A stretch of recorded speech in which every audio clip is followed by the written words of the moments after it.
ജീവിതത്തിൻ്റെ അധ്വാനത്താൽ തളരുന്നവരാണ് ഞാനും നിങ്ങളും.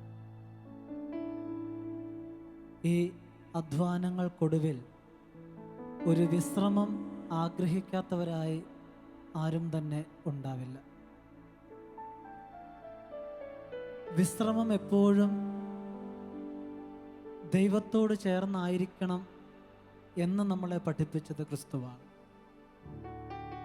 അവൻ ശിഷ്യരെ കൂട്ടിക്കൊണ്ട് മലമുകളിലേക്ക് പോയി അവരോട് പറഞ്ഞു, വരൂ, നമുക്കല്പം വിശ്രമിക്കാം. ജീവിതത്തിൻ്റെ ഭാരം പേറി തളരുന്നവർക്ക് വിശ്രമിക്കാൻ ഒരു നിമിഷം നാഥനോടൊപ്പം ഈശോയോട് ചേർന്ന് നമ്മുടെ അധ്വാനത്തിൻ്റെ വിശ്രമം നമുക്ക് അനുഭവിക്കാം.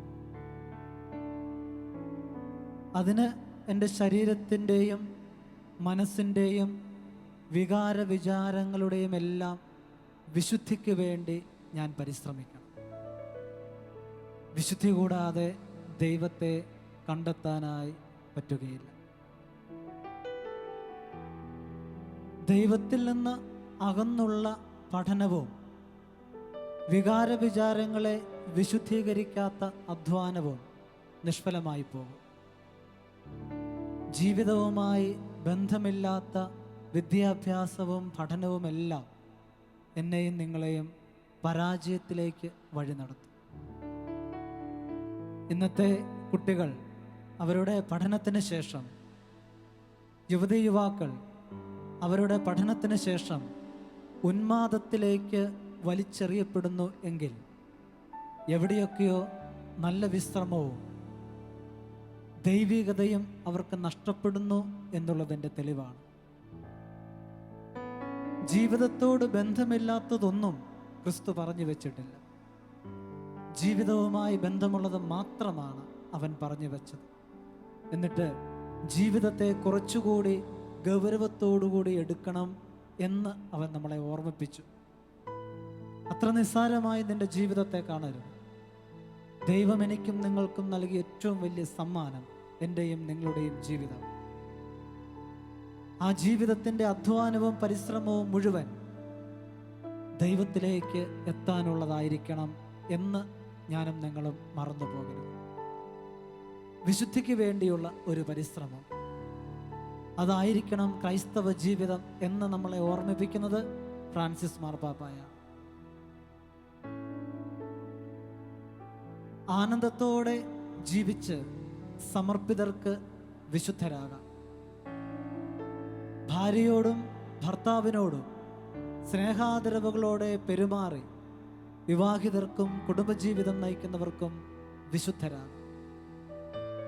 തങ്ങളുടെ ജോലികൾ ആത്മാർത്ഥതയോടെ ഉത്തരവാദിത്വത്തോടെ നിർവഹിച്ച് ജോലിക്കാർക്ക് വിശുദ്ധരാകാം. പ്രായം ചെന്നവർക്കും വിശുദ്ധരാകാം. വല്യപ്പച്ചനും വല്യമ്മച്ചിക്കും വിശുദ്ധരാകാം. തങ്ങളുടെ കൊച്ചുമക്കളെ ക്ഷമയോടെ ക്രിസ്തുവിനെ കുറിച്ച് പറഞ്ഞു പഠിപ്പിച്ച്, അങ്ങനെ ഓരോരുത്തരും അവരുടെ ജീവിതത്തിലും ഉത്തരവാദിത്വത്തിലും ശ്രദ്ധിച്ച് വിശുദ്ധി സമ്പാദിക്കണം. ക്രിസ്തുവിലേക്ക് തുറന്നിരിക്കട്ടെ നമ്മുടെ കണ്ണും കാതും ശരീരവും മനസ്സും വികാര വിചാരങ്ങളും. അവിടെയാണ് വിജയം, അവിടെയാണ് ദൈവികത, അതാണ് ആത്മീയത. ലോകത്തിലേക്ക് തുറന്നു വെക്കരുത്. ലോകത്തിലേക്ക് തുറന്നു വെക്കുന്ന പഞ്ചേന്ദ്രിയങ്ങളെല്ലാം തിന്മയിലേക്കുള്ള തുടക്കമാണ്, തിന്മയിലേക്കുള്ള യാത്രയുടെ തുടക്കമാണ്. അതുകൊണ്ട് ദൈവത്തിലേക്ക് നമുക്ക് തുറന്നു വെക്കാം നമ്മുടെ ജീവിതത്തെ, നമ്മുടെ ശരീരത്തെ, നമ്മുടെ മനസ്സിനെ. പ്രിയപ്പെട്ടവരെ, അടുത്ത ഗാനം ആലപിക്കുമ്പോൾ ഇതായിരിക്കട്ടെ നമ്മുടെ മനസ്സിൻ്റെ ചിന്ത. നമ്മുടെ സ്വപ്നങ്ങൾക്കൊക്കെ നിറമില്ലാതായി മാറുമ്പോൾ, നമ്മുടെ പ്രതീക്ഷകളുടെ ചിറകുകൾ അറ്റുപോകുമ്പോൾ ഓർക്കുക, തൊട്ടടുത്ത് ദൈവമുണ്ട്. അകലെയല്ല, അടുത്ത്. ആ ദൈവത്തെ അനുഭവിക്കുക, ആ ദൈവത്തെ കണ്ടെത്തുക, ആ ദൈവത്തിൻ്റെ കരം പിടിച്ച് നീ നടക്കുക. അതാ ജീവിത വിജയം, അതാണ് വിശുദ്ധി, അതാണ് ആത്മീയത. പ്രാർത്ഥിക്കാം.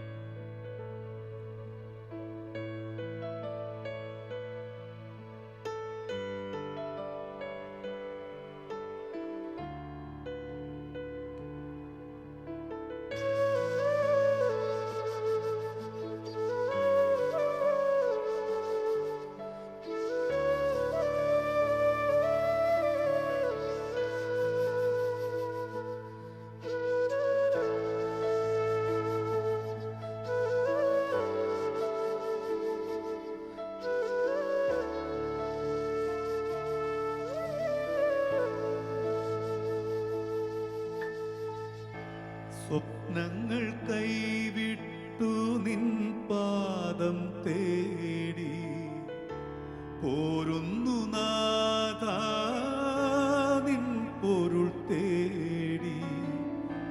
കാട്ടൊലിവാണു ഞാൻ തായ്തണ്ടിൽ ചേർക്കുമോ ജീവരസം നീ പകർന്നേകുമോ. നവമൊരു ജീവൻ എനിക്കേകുമോ. സ്വപ്നങ്ങൾ കൈവിട്ടു നിൻ പാദം തേടി പോരുന്നു നാഥാ നിൻ പൊരുൾ തേടി.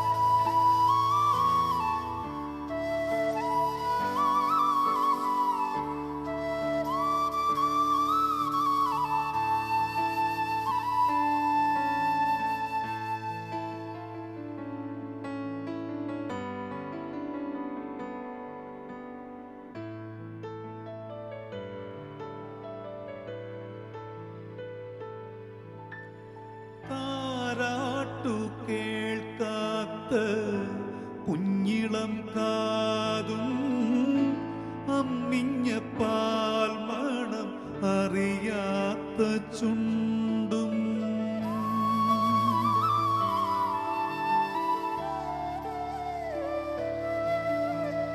താരാട്ടു കേൾക്കാത്ത കുഞ്ഞിളം കാതും അമ്മിഞ്ഞ പാൽ മണം അറിയാത്ത ചുണ്ടും.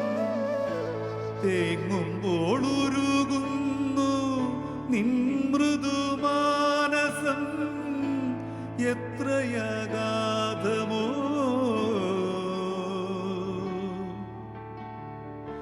ദൈവമേ നിൻ ദിവ്യ സ്നേഹം. സ്വപ്നങ്ങൾ കൈവിട്ടു നിൻ പാദം തേടി പോരുന്നു നാഥാ നിൻ പൊരുൾ തേടി.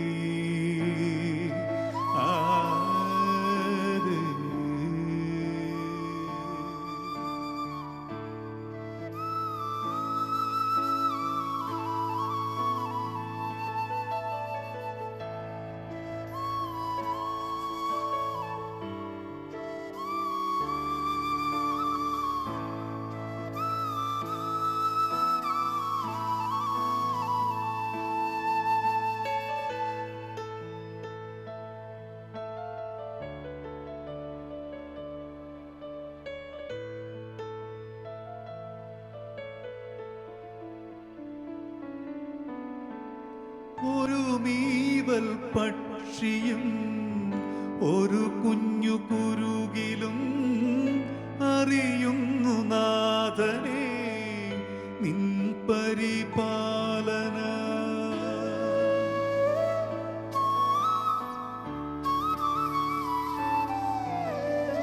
ഒരു മീവൽ പക്ഷിയും ഒരു കുഞ്ഞു കുരുകിലും അറിയുന്നു നാഥനെ നിൻ പരിപാലന. അകലുന്നുവോ മർത്യ പാദങ്ങൾ നിന്നെ പിടയുന്നുവോ നാഥ. പിടയുന്നുവോ നിൻ തിരുഹൃദയം. പിടയുന്നുവോ നിൻ തിരുഹൃദയം. സ്വപ്നങ്ങൾ കൈവിട്ടു നിൻ പാദം തേടി പോരുന്നു നാഥാ നിൻ പൊരുൾ തേടി. കാട്ടൊലിവാണു ഞാൻ തായ്തണ്ടിൽ ചേർക്കുമോ? ജീവരസം നീ പകർന്നേകുമോ? നവമൊരു ജീവൻ എനിക്കേകുമോ? നവമൊരു ജീവൻ എനിക്കേകുമോ? നവമൊരു ജീവൻ എനിക്കേകുമോ?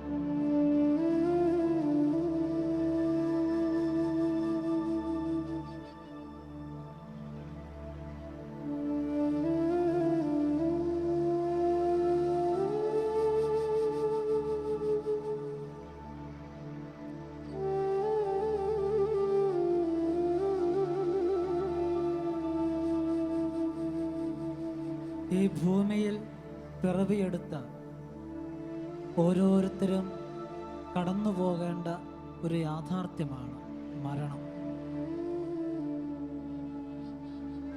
ഓർക്കുമ്പോൾ ഏറെ ഭയം എന്നിലും നിങ്ങളിലും ഉണ്ടാകുന്ന ഒരു യാഥാർത്ഥ്യം. പക്ഷെ കടന്നുപോയേ പറ്റൂ. ദൈവം നമുക്ക് നൽകിയിരിക്കുന്ന ആയുസ് അതിൻ്റെ പൂർണ്ണതയിൽ ഉപയോഗിച്ച് ജീവിച്ച് മരിച്ച് കടന്നു പോവുക. തൻ്റെ ആയുസ്സിൻ്റെ ദിനങ്ങൾ പൂർത്തിയായപ്പോൾ അബ്രാഹാം അന്ത്യശ്വാസം വലിച്ചു എന്ന് പുറപ്പാടിൻ്റെ പുസ്തകത്തിൽ നമ്മൾ വായിക്കുന്നുണ്ട്. തനിക്ക് പറയാനുണ്ടായിരുന്നതെല്ലാം പറഞ്ഞു തീർന്നപ്പോൾ യാക്കോബ് കിടക്കയിലേക്ക് ചാഞ്ഞു, അന്ത്യശ്വാസം വലിച്ചു. നമ്മുടെ പൂർവ്വപിതാക്കന്മാരൊക്കെ തൻ്റെ ആയുസ്സിൻ്റെ ദിനങ്ങൾ പൂർത്തിയാക്കിയിട്ടാണ് മരണത്തിലേക്ക് പ്രവേശിച്ചത്, മരണമെന്ന ദൈവത്തിൻ്റെ വിളി സ്വീകരിച്ചത്. പക്ഷെ ഇന്നോ അകാലത്തിൽ പൊലിഞ്ഞു പോകുന്ന ജീവിതങ്ങൾ. ആരും കാലത്തിൽ മരിക്കുന്നില്ല, പലരും അകാലത്തിൽ മരിക്കുന്നു. ആദ്യം ജനിച്ചയാൾ ജീവിച്ചിരിക്കുമ്പോൾ രണ്ടാമത് ജനിച്ചയാൾ മരിക്കുക എന്ന് പറയുന്നത് അതിദാരുണമായ ഒരവസ്ഥയാണ്. അപ്പനും അമ്മയും ജീവിച്ചിരിക്കുമ്പോൾ മകന് അന്ത്യയാത്ര പറയേണ്ടി വരിക വേദനാജനകമായ ഒരു യാഥാർത്ഥ്യമാണ്. അതുകൊണ്ട് തന്നെ നമുക്ക് കുറെ കൂടി ഗൗരവത്തോടെ ദൈവം തന്ന ആയുസ്സിനെ, ജീവിതത്തെ കരുതേണ്ടതായിട്ടുണ്ട്.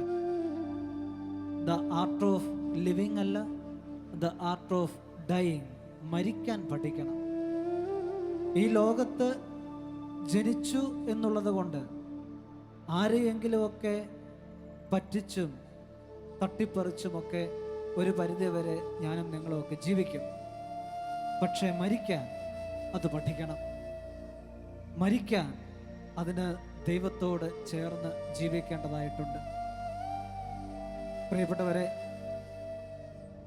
നമ്മുടെ വിശുദ്ധ കുർബാന, കൂദാശകൾ ഓരോന്നും, നമ്മുടെ സഭ, ജപമാല, ആരാധന എന്തുമാത്രം ആത്മീയ കർമ്മങ്ങളിലൂടെയാണ് ഞാനും നിങ്ങളും കടന്നു പോവുക. എന്നിട്ട് എൻ്റെ മരണം ഒരുപാട് അസ്വസ്ഥത നിറഞ്ഞതാകുന്നത് ചിന്തിക്കേണ്ട പ്രധാനപ്പെട്ട ഒരു കാര്യമാണ്. നല്ല മരണം എനിക്കും നിങ്ങൾക്കും ലഭിക്കാതെ പോകുന്നു. നല്ല മരണം നേടിയെടുക്കേണ്ടവരാണ് ഞാനും നിങ്ങളും. അതിനുവേണ്ടി ഞാനും നിങ്ങളും ഒരുങ്ങേണ്ടതായിട്ടുണ്ട്, പരിശ്രമിക്കേണ്ടതായിട്ടുണ്ട്. ദൈവം നമുക്ക് നൽകിയ ആയുസ്സിൻ്റെ പൂർണ്ണതയിൽ ഞാനും നിങ്ങളും ജീവിക്കണം വിശുദ്ധിയോടെ. എന്നിട്ട് മരണസമയത്ത് നമ്മുടെ പ്രിയപ്പെട്ടവരെ എല്ലാവരെയും കാണാനും കേൾക്കാനും അവരോട് യാത്ര ചോദിക്കാനും പോരാ. രാവിലെ ബലിയർപ്പിച്ച് ബലി സ്വീകരിച്ച് ആ കൃപാവരത്തിൽ എല്ലാവരോടും യാത്ര പറഞ്ഞ് മരണത്തിലേക്ക് പോകാനും കഴിയുന്ന ഒരു ജീവിതം, ഒരു നിമിഷം. അതല്ലേ ക്രൈസ്തവ വിശ്വാസിയായ ഞാനും നിങ്ങളും കണ്ടെത്തേണ്ടത്?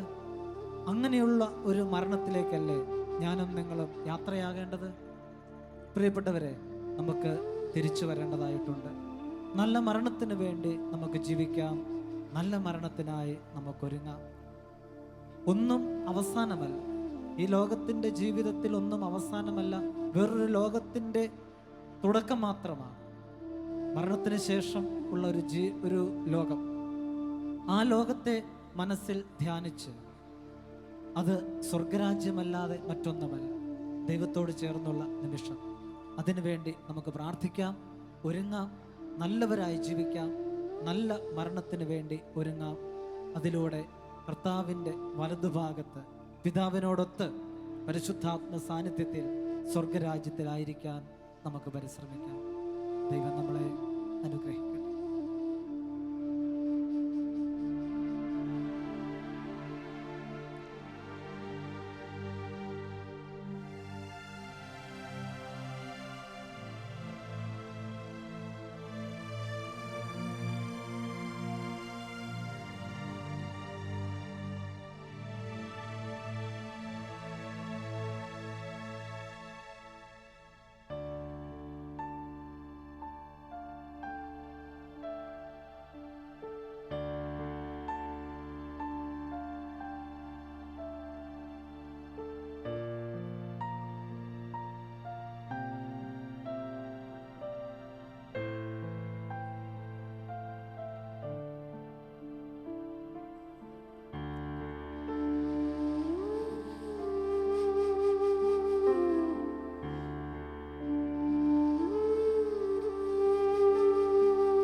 എത്തുന്നീ ഞാനൻ നാഥന്റെ ചാരി പിറ്റേന്നോപ്പമുണർന്നിടാ. പോകുന്നീ ഞാനും എൻ ഗൃഹം തേടി ദൈവത്തോടൊത്തുറങ്ങിടാ. എത്തുന്നീ ഞാനൻ നാഥന്റെ ചാരി പിറ്റേന്നോപ്പമുണർന്നിടാ. കരയുന്നോ നിങ്ങൾ എന്തിനായി ഞാനൻ സ്വന്ത ദേശത്തു പോകുമ്പോൾ? കഴിയുന്നു യാത്ര ഇത്ര നാൾ കാത്ത ഭവനത്തിൽ ഞാനും ചെന്നിതാ. പോകുന്നീ ഞാനും എൻ ഗൃഹം തേടി ദൈവത്തോടൊത്തുറങ്ങിടാൻ.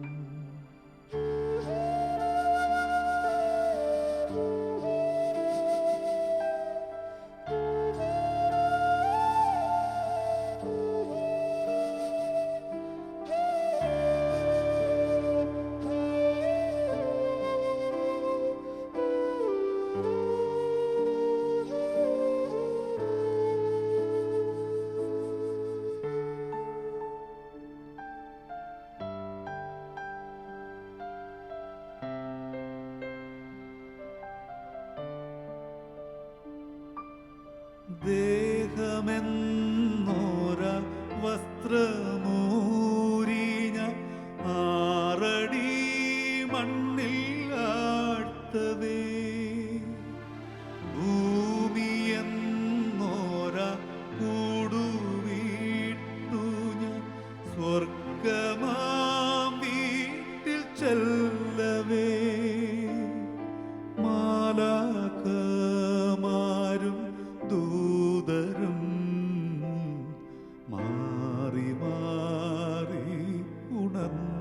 പോ ആദിവ്യാധികൾ അന്യമാ കർത്താവേ ജന്മം ധന്യമാ പോകും നീ ഞാനും എൻ ഗൃഹം തേടി ദൈവത്തോടൊത്തുറങ്ങിടാ എത്തും നീ ഞാനൻ നാഥന്റെ ചാരെ പിറ്റേന്നൊപ്പമുണർന്നിടാൻ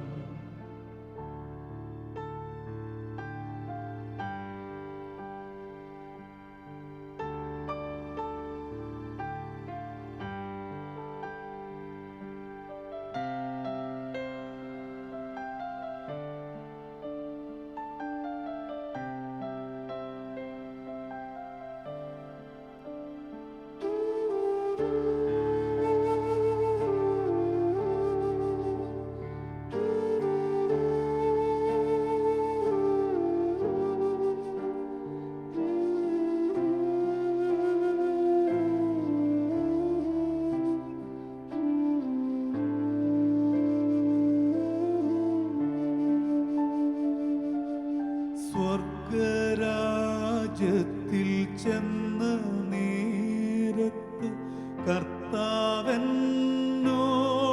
ചോദിച്ചു സ്വന്ത ബന്ധങ്ങൾ വിട്ടുപോന്നപ്പോ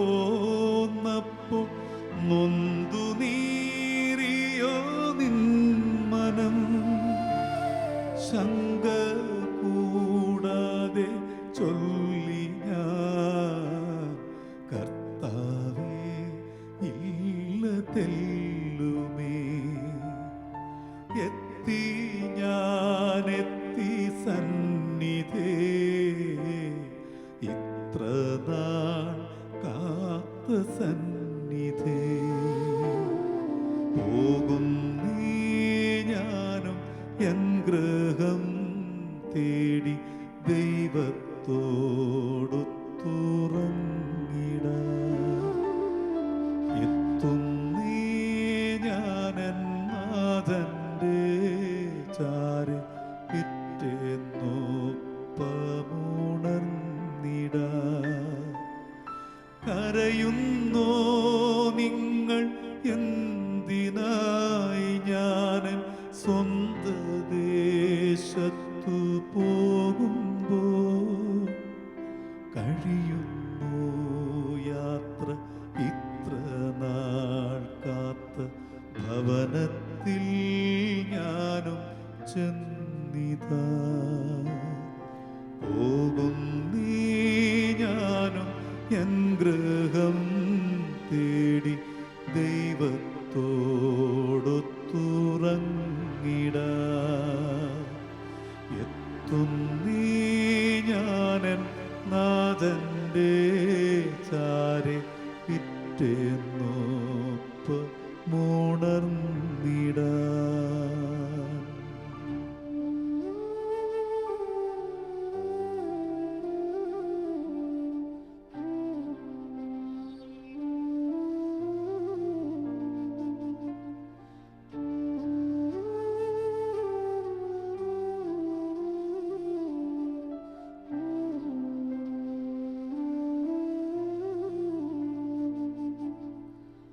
മറ്റുള്ളവരുടെ വേർപാടിൽ എൻ്റെ ജീവിതത്തെ ചേർത്ത് വയ്ക്കാൻ കഴിയാതെ പോകുന്നവരാണ് ഞാനും നിങ്ങളും.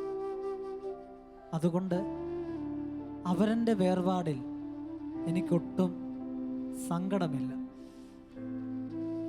കരയാനോ വിലപിക്കാനോ ആരുമില്ലാത്ത ശവസംസ്കാര ചടങ്ങുകൾ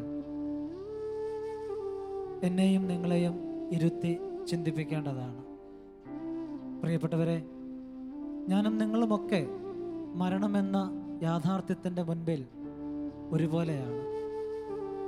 അവരുടെ മരണത്തിൽ എൻ്റെ ജീവിതത്തെയും മരണത്തെയും ചേർത്ത് വെച്ചൊന്ന് കാണാൻ, സങ്കടപ്പെടാൻ, വീണ്ടും വിചാരപ്പെടാൻ, എൻ്റെ ജീവിതത്തെ കുറെ കൂടി ദൈവോന്മുഖമാക്കാൻ മറ്റുള്ളവർക്ക് ഉപകാരം ചെയ്ത് ചെയ്ത് ജീവിതത്തെ ദൈവത്തോട് ചേർത്ത് വയ്ക്കാൻ എനിക്കും നിങ്ങൾക്കും കഴിയണം. സ്വർഗരാജ്യത്തിൽ ചെല്ലുമ്പോൾ ചോദ്യം ഇതാണ്: നീ ആരായിരുന്നു, എന്തായിരുന്നു എന്നുള്ളതല്ല. ഈ ചെറിയവരിൽ ഒരുവന് ഇങ്ങനെയൊക്കെ ചെയ്തപ്പോൾ എനിക്ക് തന്നെയാണ് ചെയ്തത്.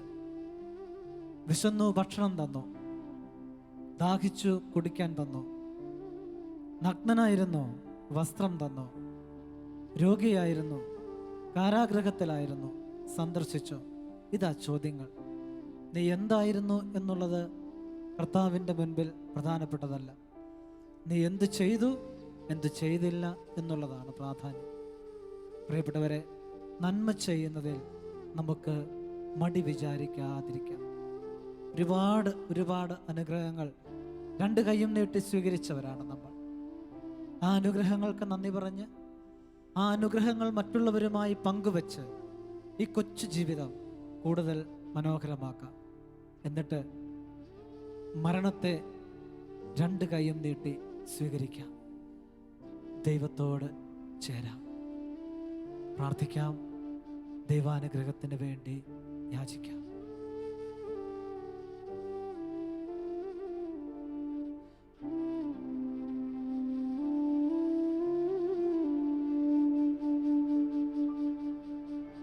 സ്വപ്നങ്ങൾ കൈവിട്ടു നിൻ പാദം തേടി പോരുന്നു നാഥാ, നിൻ പൊരുൾ തേടി. കാട്ടൊലിവാണു ഞാൻ തായ്തണ്ടിൽ ചേർക്കുമോ, ജീവരസം നീ പകർന്നേകുമോ, നവമൊരു ജീവൻ എനിക്കേകുമോ. സ്വപ്നങ്ങൾ കൈവിട്ടു നിൻ പാദം തേടി പോരുന്നു നാഥാ,